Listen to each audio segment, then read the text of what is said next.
Hello guys, welcome back to our channel Excel Tech and Tricks.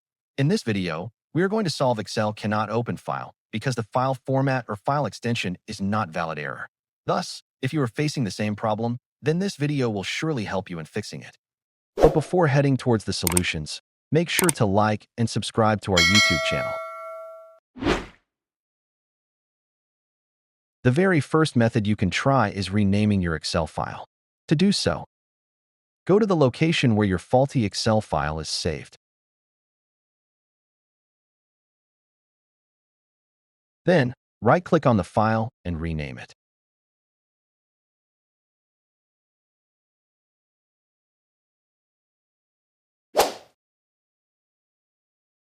If the XLSX file is shared or downloaded, insufficient permissions may block access and shows this error.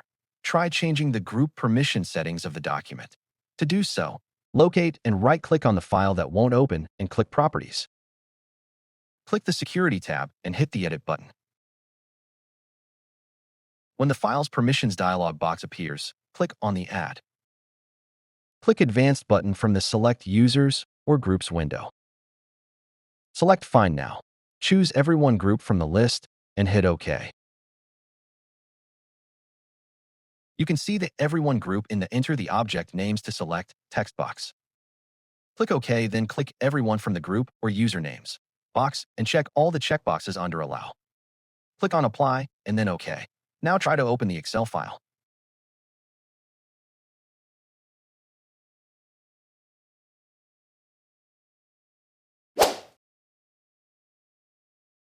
Sometimes, mismatched file formats can cause this Excel error. To fix this, update the default file format.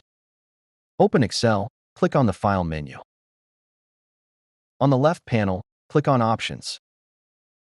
In Excel Options window, under Save Workbook section, click on the Save Files in this file format drop-down. Select a supported file format. Click OK.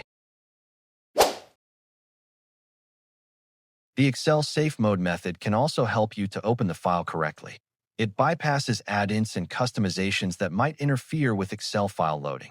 To do so, open the Run dialog box using Win+R keys. Type Excel/Safe and press Enter. Microsoft Excel will now open in safe mode. If you are facing Excel cannot open file error due to workbook corruption, then you can download the Excel Repair tool by clicking on the link given in the description box. This software is designed with an advanced algorithm to repair all sorts of corruption and errors in the Excel file. So, just try it and see how it works. So, this is all about fixing Excel cannot open file format error. If you found this video useful, then give it a like, share it with other users, and also don't forget to subscribe to our channel to watch more useful videos. Thanks for watching.